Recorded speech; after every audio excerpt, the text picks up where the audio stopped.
Yeah. So back to, your question, do we have you had two questions and I thought they kind of go together. You were like, do you have to have a home to have home training? And then you said, do we have a parenting problem or a crime problem? And I feel like, from my perspective, the home, not having a home or not having a stable home life is definitely a link between, being more likely to be involved in crime. So going back to, hey Monish, What's up, Monish? Back to what we said about people going out and want to steal now because they know they need food. They know they're gonna be hungry. Because I remember I did a paper in college on the poverty to crime pipeline, something coming like that. Prison, poverty, school pipeline, y'all like stuff.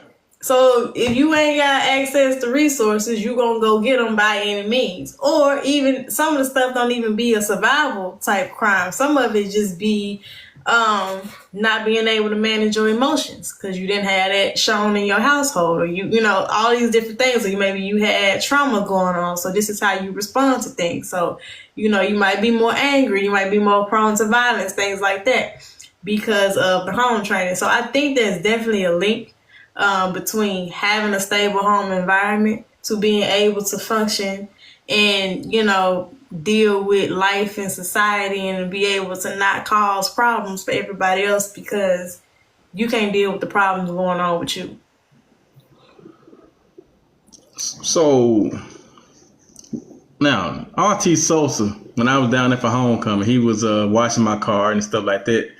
And I was getting some food from him too, dog. Y'all, all right, I'm about to start showing y'all. But anyway, they know how to cook down in Mississippi. Well, the people I go to. And we were talking about, he brought that up. He said, we were just talking. He said, can you have a home? Can you have home training if you don't have a home to train in? And I was like, hey, that's a bar. And let me go ahead and write that down. And when I look at my friends, my surrounding circle, I could probably count on my hand, like on my right hand, the number of people that actually had a dad in their home. And I hung around a lot of people, right? And I'm looking at it. I'm not saying that both parents is going to make you a better person, but it does help because you got that balance, right? And I'm looking at it. I'm looking at this person with a dad and a mom together and what they've been able to achieve. And I looked at how, when I talked to them when I was younger, how they were like talking stuff like that. I'm like, man, look at your clothes, you know what I'm saying? Like, look at your clothes and how you move and stuff like that. I'm like, man, these folks, but when we got a home, now home could be the physical structure by itself. Right. But it could also be your village. I mean, we talked about a village before too. Out of 20 people, you should have at least one or two that have some type of common sense that can teach you something or show you something outside of what your immediate environment is giving you, right? Mm-hmm. When I was 9 years old, I'm looking at a store already. They showing me about business, telling me about business. I'm a cashier selling cans and stuff like that. They telling me all these things and showing me all these things, and they showing me what I could do if I get to apply myself, right? But then, I would go back home. You know what I'm saying? And, it's whatever you want to do. So I'm like, all right, let's set it off. So sometimes it can be like a war within you because, let's say you got a teacher, a favorite teacher. Boom. You love that teacher, man. You love that class and stuff like that. But then you go home to 10 hours, 12 hours, 13 hours of turmoil until you get back to school next day. Yeah, and they're only in their class for a few minutes. And to your question, Monisha, the topic is, can you have home training without a home? And how does the home environment, go with the likelihood of somebody being involved in crime?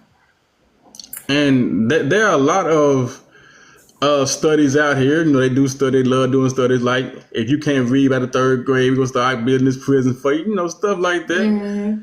And it showed that in a lot of cases, man, depending on how your house situation, in your home situation, you have a propensity to commit some. Hey man, kind of flashback. Propensity to to commit a crime, which and then when I started thinking like, man, all these years back, so y'all got the man out the house on purpose. Y'all literally sat here in the think tank and said, hey, I'm gonna hook y'all up. You just don't have a man in the house. We know how it's going to affect the kids. We know how it's going to affect not having a balance in there. But these benefits, though. The family, the way that the benefits, well, literally to apply for benefits, you have to write down everybody in the household. Mm-hmm. If you write down another grown person's name, then you got to count their income. Then, if they don't have income, then they can't work, then you don't qualify for benefits. If they do have income, then you make too much, then you don't qualify for, this stuff. They made it to where you were, you wanted to depend on the system more than you wanted to depend on each other. They also made it to where it was harder for us to distrust, harder for us to trust each other. Monisha said she believed that you could have home. I see. So when we talk about, I'm gonna say, I see what you're saying, Monisha, but we talking about this crime problem. When we looking at some of these places where there's a lot of, us, you know what I'm saying, and it's a lot of crime going on, right?